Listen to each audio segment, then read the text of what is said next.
So when I look at, before I get into the questions, and thank you guys so much for sending those in, I have a few in already, I wanted to sort of give you the recap of if I could give one piece of advice to anybody that was sitting in my shoes, it is to think about what you want to tell people and the best way to get that across.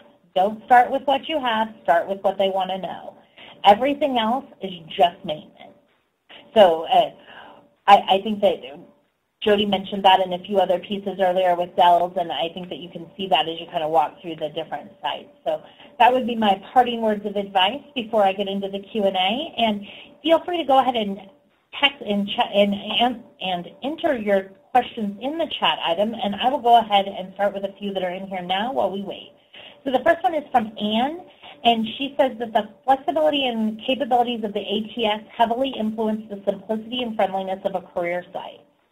She has an older version that's clunky, and once they get past their lovely career site, they get to sort of a less than stellar experience in the ATS.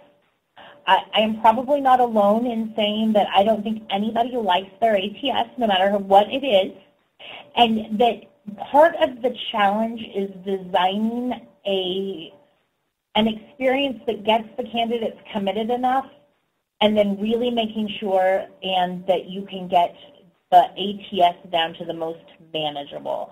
I don't think that there's many people on earth that are just doing backflips. Their ATS is perfect.